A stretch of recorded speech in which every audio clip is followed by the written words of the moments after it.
Back to Callahan's Corner, where you ask the questions, we answer them live right here on Facebook. So one of the submitted questions I'm going to be pulling up here on my phone is in one of the user groups or Facebook private groups, gentlemen wanted to know, looking for an administrative process, daily duties that someone has for service autopilot or any other service that they can share. So a lot of questions are revolving around this. And one of the stories that I share once in a while is when I flew out to Texas to meet with Jonathan Potoshnik of the Lawn Care Millionaire, co-founder of Service Autopilot. And Jonathan runs probably a $10 million plus residential only lawn care business in Texas. So the thing I wanted to learn from Jonathan as I went to scale this $1 million plus company is, what is the workflow in my office to scale to $1 million and well beyond without the wheels falling off, especially in a very condensed spring season. So if you're watching this video live or recorded in the next few days or next few weeks, depending where you're in the country, this is extremely applicable because the wheels are going to start to rattle. If you're pushing marketing out, the spring rush, the first weeds are popping. Even in the lawn or home cleaning industry, the phone's starting to ring. People want to get that deep clean and get things done in their home. Well, what should your administrator be doing in your office on a daily basis is the question. Well, I'm going to answer that, but I'm going to dive into some other things that I recommend maybe on a daily, weekly, monthly, quarterly, annually basis. And then I may make a secondary video to really dial into these specifics. But this is a great, great question. Apologize, I haven't made videos as much in the last 2 weeks, but been just absolutely slammed. Been doing deep dives with clients where we sit virtually knee to knee for 2 full days and build out their estimating and scheduling and billing process, and then put that all inside the Service Autopilot and then train them how to use it. So we take maybe 20 to 30 screens they're currently using and drive those down to 6 to 8 screens success, create a production rate based estimating system on their business, their industry with predictable profits. So once you get that all set up, this lays into the next is, what should my office staff and the rest of my team be doing? So I'm going to pop the screen open and kind of get you a quick overview of what I'm going to talk about here. So comments and questions, drop them below. I'm going to pump the screen out here. This is something that we call repetitive tasks. And this isn't exactly where I'm going with this, but I want to give this as a high-level overview, as a visual of this. So when I scaled my 7-figure plus business, it was 3 hurdles of the business. Now, the first was sales and figuring out marketing. So once we could sell, we created the sales machine. The next thing is we needed employee systems and processes to get the employees interviewed, recruited, trained, and onboarded. And then you got 20 or 30 employees, or maybe in this gentleman's office, you may only have an office admin and you're still in the field. But how do you delegate and how do you create accountability for your team? Well, on a high level, the things I'm looking at in my businesses are going to be a couple different things. So as we're looking at this, the first thing that I'm going to recommend, I'm going to answer the office admin or virtual assistant question head on here, but I kind of want to get some context to this because this is really where it dives in my opinion. So when we first start a business, we've got what's in the owner's head here. You're making all the decisions and you're telling everybody what to do every day, every week, every month, every quarter, or annually. So I'm guessing this is probably where this guy's question is coming from, because this was my question is, well, what should the workflow look like? And how do I get everybody to do their job with accountability without having to babysit them? So what I like to call this is repetitive tasks. We eventually automated this. You're not automating. This is fine. You don't need to automate this. But what we do is take what's in your head as a business owner or manager, pretty scary place, I'm sure. At least mine is on a daily basis. What we're going to do is delegate and automate. So we don't want to be hovering over that admin in the office or calling and text messaging them all day answering their questions. We're going to set a daily cadence or weekly cadence. Before we do that, let's look at the 6 or 7 main areas of your business that you can automate. And if you're not ready to automate it, you can put some rhythm and flow to. So the first one is going to be sales, customer service. So that's going to be your admin. In a smaller office, scheduling. This is also going to be your admin, and billing. And we have office manager. So to answer this question directly, I'm guessing that these 4 areas here, unless your business is at size, at least, $1 million and beyond or close to $1 million, you're going to have one admin, but or you may have 2 or 3 or 4 as you go on. But traditionally, there is no division between these 3 things or 4 things. Now, I'm going to recommend the accounting features do have some double checking and maybe some division, but we'll get into that. But on a high level, you've got your sales machine, which is usually an outside salesperson or the owner. We've got our office dealing with customer service, scheduling, billing, and office management. Then we have our crew or shop doing maintenance on the equipment. And then we have the owner. So what are the things you as a business owner should be doing as well? So haven't officially announced it, but the Service Autopilot launch program, I think if we pivot on it, is going to really create some self-accountability of how the business owner is spending their time and how we build a lot of this out. So more details on that to come, but it'll be an interesting play because this is kind of what I needed in my business. And once I figured it out, things scaled rapidly. So we're looking about putting a program about accountability and scalability with a cohort of people so you can be accountable and obviously interact live. So the idea is we've got the 7 areas of business. The office is going to be the customer service, scheduling, billing, and office manager here. We're not necessarily talking about delegating and automating right now, but that's the end goal. So we're going to focus on these 4 areas of customer service, scheduling, billing, and office manager. So on a daily basis, now there's many things that we can do, and I can make a longer video on this, but the CSR is your customer service representative. That's a customer service interaction. So we want to compile the complaints and compliment list from our surveys and emails and voicemails. So we want to make sure on a daily basis, anything coming in via email, NPS to social review, quality-driven software, and through the phone or email, where is the customer temperature? Are there compliments? We need to get that out to the owner and manager and the crews. And if there's complaints, are we lodging them into our software, such as Service Autopilot, as tickets and assigning to a particular person? Maybe it's damage. Maybe it's just unhappy person. We need to go back and fix something. But we're handling on a daily basis the good and bad in customer interactions. So we're getting back to that and taking care of that. Scheduling. We want to confirm and complete the routing for tomorrow. In addition, I'm going to recommend if you're using any software program, the closeout day screen is basically where the day is completed. So in Service Autopilot, we want to make sure we have a start and stop time for every crew, a budgeted time, and a price. And that's done for each crew. So going through, we're taking care of our customer service issues. We're going in and scheduling, making sure the schedules are set for the next day. The crews are dispatched to the mobile. We're hitting our hourly goal. So if we're going out for fertilizing tech, maybe we're going between $1,200 and $1,300 of gross sales for the day per technician. So we're hitting those thresholds. And then at the end of the day, we're going in and making sure the closeout day screen is ready for billing. And we have good data in, so we have good data out for payroll and job costing reports. In addition, if you're not doing your payroll through Service Autopilot, whatever that is, time clock, whatever that looks like, pen and paper on pieces of paper, I don't care what that is. We're going to be tracking that we have clock in and clock out for the jobs as well as payroll and billing.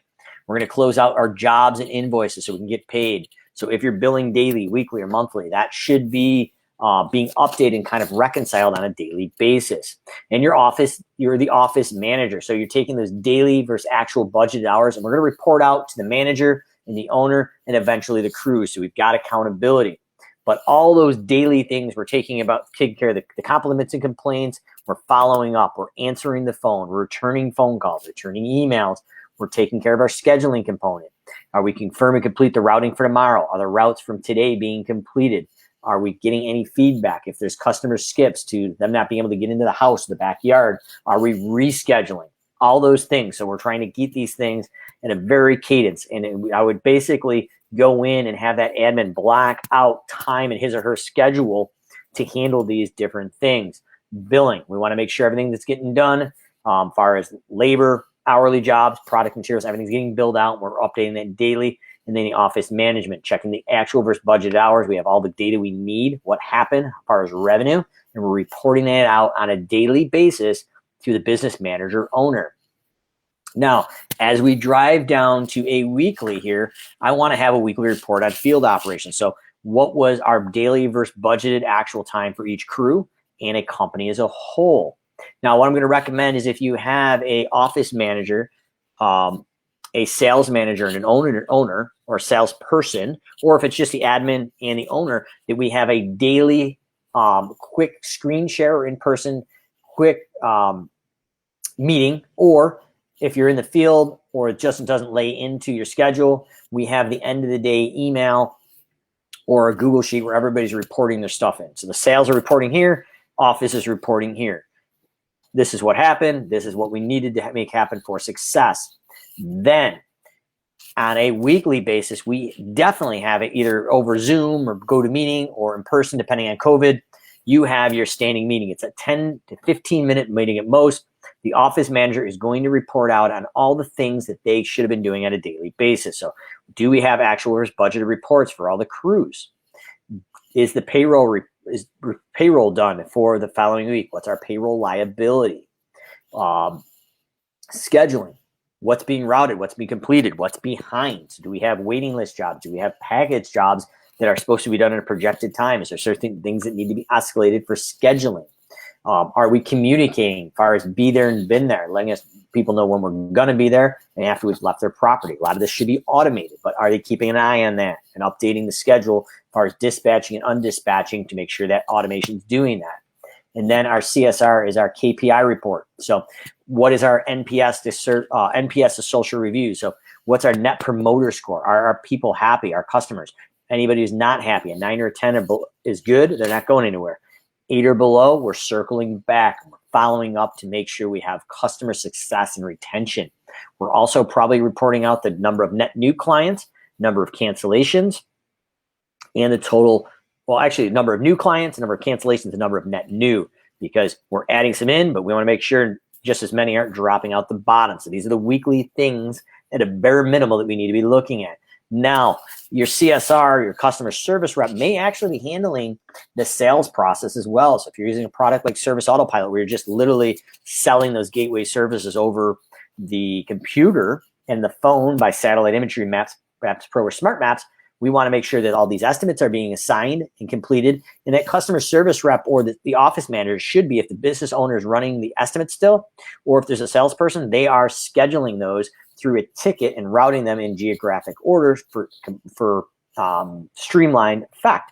Now, in addition, I'm going to recommend that the CSR also go in and have the business owner report back to them on the current sales and what's in their future pipeline. Now, if the business owner is slammed and you have this admin or virtual assistant, they should be reporting out to you what's in your 20 days to close pipeline. So if you're using 20 days to close by SimpleGrowth, our automations gives you an automated report for your sales pipeline. So you can see it 3, 5, 7, 10 days, how many people are in there, who they are, if they're a lead or a client, and what the revenue projected total is. So we know what our projected pipeline of sales looks like for the next 21 days. So that's something we want to look at on a weekly basis.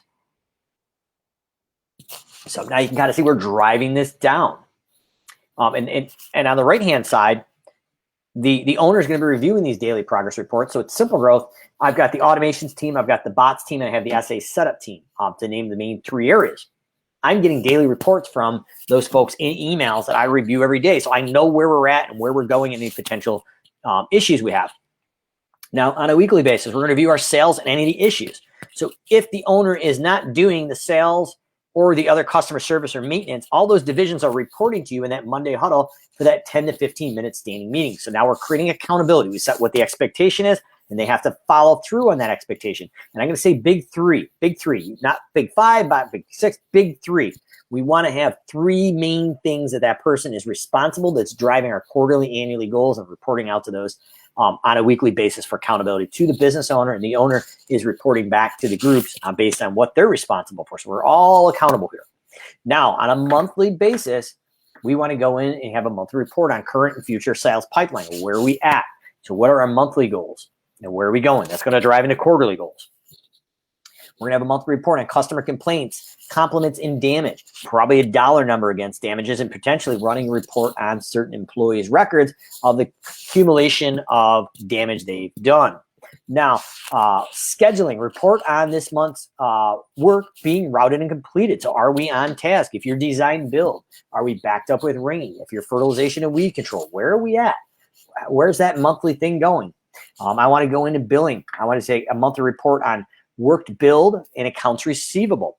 I would actually suggest on a weekly basis that admin who's handling the billing or accounting should be reporting out your 1 to 30, your 31 to 60, and your 61 to 90 receivables. What's overdue? What are we doing to get that money and cash flow in? And I'm going to recommend that's maybe one of their big three. Tammy on my team with Callahan's Lawn Care had one of her big three was managing that overdue receivable and reporting it out, and then delegating it to Christine to actually follow up and make those phone calls. Office manager, we want to have a monthly report for overall field operations. So what was our budget versus actual for each division, and breaking it down per crew? Was there a crew that was underperforming? And then the owner is the key performance indicators of the month. You're reviewing all these key performance indications and making sure that we are steering the ship in the direction that we've put it. Now, quarterly, same thing. We're going in, we're driving our quarterly and then our annually. So it's not just a daily cadence, but how does that daily cadence tie into our monthly goals, our quarterly goals, and then our yearly goals? So as you're building out this admin's job, I'm assuming in most service businesses, including my own before we really scaled, this is all one person, except for on-site estimates. So there's plenty for them to do, but the key is to teach them time management, how to work that priority, and be able to answer the phone and drive those things in. Now, as you're looking at it, if you're using Service Autopilot, this is what we've been doing in these deep dives. That's a setup challenge and a couple of the other things that we do. But where does that admin play into this process? So he or she is going in to intake the calls, or using a phone intake form and collecting the sales source and entering in, either doing the estimate live on the phone and trying to close them, or assigning a ticket or a to-do with a deadline to the estimator within 24 hours. If it comes off the estimate request, it should be going in the Service Autopilot with duplicate checking and tracking the sales source if it came from the website. Once again, a ticket is going to be assigned to that estimator or admin to get that estimate out ASAP. Once the estimate creation process is done, if we don't win the estimate, the admin should be going in and emailing this out to the estimator. But the admin most likely is taking the loss process of closing that lead out if we lose the estimate. Database hygiene, if we win the estimate, we're going to convert that lead into a client. So we're basically that database management again. And then they're going to go in, he or she is going to go in and schedule the work, route the work, dispatch it, close out the day, and invoice and collect. And that, my friends, covers all of these areas right here on that daily, weekly, monthly, and quarterly basis. So comments or questions, drop them below. Callahan's Corner. You asked the questions. We had some live right here on Facebook, but great question. What should my administrator be doing? And crazy thing is, let's just take a quick stroll down here inside Service Autopilot if we can. So if there's nothing else to do in your lawn care or home cleaning business, and your admin has nothing to do, and we do hit low areas where the phone is not crazy, what I'm recommending is you go into your CRM accounts, and I'm going to hop into V2. I don't recommend using V3, so we're going to go back into our V2 accounts, and what I'm going to do is pull up a list of clients. And I'm going to go and pay that admin not to sit there and do nothing. But what I'm going to pay them to do is to start building route density.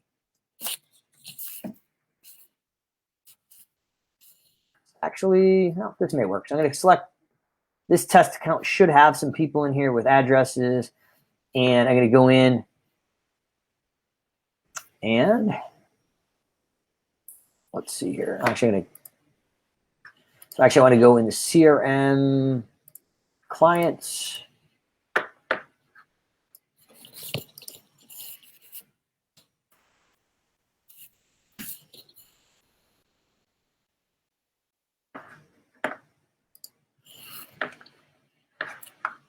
And hit show map. And once we've done this, so your admin, after they're doing all that daily, weekly cadence, we want to zoom in and give them some parameters of these are the areas we want to grow. So if I've got some jobs in this neighborhood, but I don't have the route density I want, let's throw the satellite on. And let's dive in and let's start creating specific databases that we can measure these lawns and go in. So we left click on these homes here. And I'm going to do a thing called a 9 around, but basically I would make it a 12 around in this instance.